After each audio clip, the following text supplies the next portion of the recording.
అందరికీ నమస్తే. నేను మీ చెన్నా చరణ్ వెంకట్ కాకినాడ.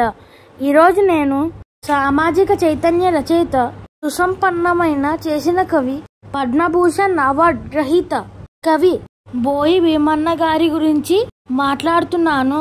బోయి భీమన్న సామాజిక చైతన్యాన్ని ఆశించి రచనలు చేసిన, తెలుగు సాహిత్యాన్ని సుసంపన్నం చేసిన కవి, రచయిత. మారుమూలపల్లిలో దళిత పాలేరు ఇంట పుట్టి కేంద్ర సాహిత్య అకాడమీ అవార్డు, పద్మభూషణ్తో పాటు లెక్కకు మిక్కిలిగా గౌరవ సన్మానాలు అందుకున్న కవి బోయి భీమన్న. పేదరికంతో పాటు అంటరానితనం వంటి దురాచారాలు కూడా చిన్నప్పటి నుండి భీమన్నకు అనుభవమే. సహజంగానే వీటిని నిరసించారు. అంబేద్కర్ రాసిన కుల నిర్మూలన పుస్తకాన్ని తెలుగులో తర్జుమా చేశారు. భీమన్న 1911 సెప్టెంబర్ 19న తూర్పు గోదావరి జిల్లా మామిడికూడూరు గ్రామంలో ఒక హరిజన కుటుంబంలో పుట్టారు. తల్లి నాగమ్మ, తండ్రి పుల్లయ్య. ఈయన దాదాపుగా 70 పుస్తకాలు రాశారు. పద్య, గేయ, వచన రచనలతో పాటు నాటకాలను కూడా రాశారు. వివిధ పుస్తకాలకు రాసుకున్న పీఠికల్లో పరిశోధనాత్మక దృష్టి కనిపిస్తుంది. వాటిలో కొన్ని కొత్త ప్రతిపాదనలు, కొత్త సిద్ధాంతాలు చెప్తున్నట్టు ఉంటాయి. ఆకాశవాణిలో ప్రసారం కోసం అనేక భావగీతాన్ని రాశారు. వీటన్నిటితో పాటు అంబేద్కర్ రాసిన కొన్ని రచనల్ని తెలుగులోకి అనువదించడంతో పాటు ఆయన జీవితాన్ని, వ్యక్తిత్వాన్ని కీర్తిస్తూ రాశారు. వీరు రాసిన జయ జయ జయ అంబేద్కర్ దళితులకు జాతీయ గీతమై నేటికి కొరూర సాధనా గీతంగా మారుమోగుతుంది. పొట్టి శ్రీరాములు తెలుగు విశ్వవిద్యాలయంలో వారు డాక్టర్ బోయి భీమన్న పేరుతో ఒక సాహిత్య పీఠాన్ని ఏర్పాటు చేసి వీరి రచనలు అన్నిటిని ప్రచురిస్తున్నారు. ఇప్పటికే అనేక మంది భీమన్న రచనలపై పరిశోధనలు చేశారు.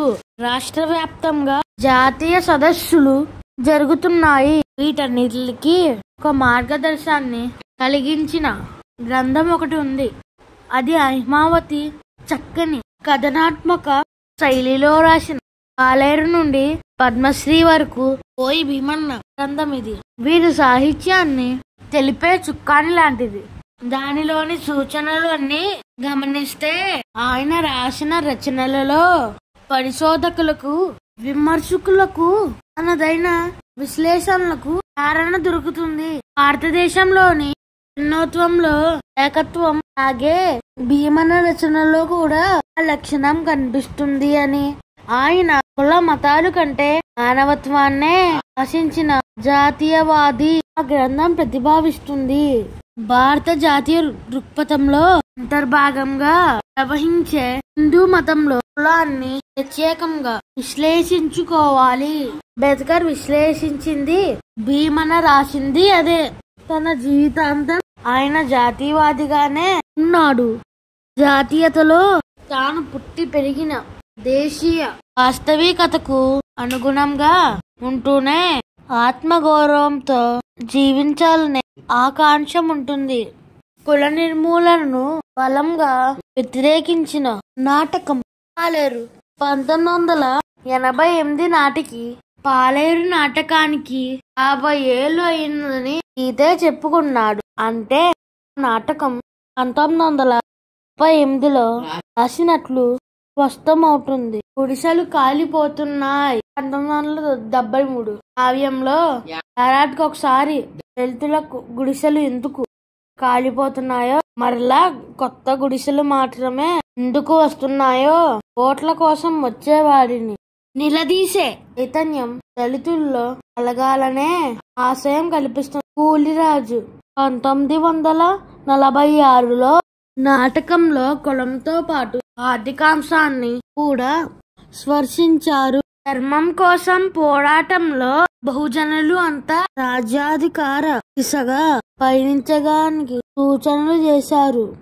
తన అవిశ్రాంత సాహితీ సేవలకు గుర్తింపుగా ఆయన ఎన్నో పురస్కారాలు, మరెన్నో గౌరవ సత్కారాలు, ఇంకెన్నో అవార్డులు అందుకున్నారు. ఆంధ్ర విశ్వ కళా పరిషత్ వారి చేత కళా ప్రపూర్ణ 1971, పద్మశ్రీ పురస్కారము 1973, కాశీ విద్యాపీఠం గౌరవ డాక్టరేట్ 1976, కేంద్ర సాహిత్య అకాడమీ అవార్డు, నాగార్జున విశ్వవిద్యాలయం గౌరవ డాక్టరేట్ 1991లో, తెలుగు విశ్వవిద్యాలయం నుండి సాహిత్య రంగంలో విశిష్ట పురస్కారం ప్రముఖంగా పేర్కొనగలిగినవి.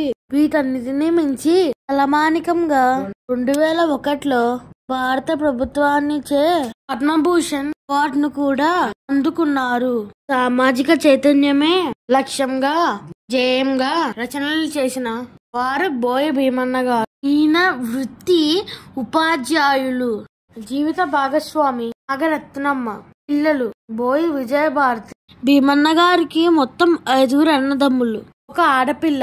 వీరికి పంచపాండవుల వలె 5 మగపిల్లలకు వరుసగా రామరాజు, భీమన్న, అర్జునుడు, నకులుడు, సహదేవుడు అనే పేర్లు పెట్టారు.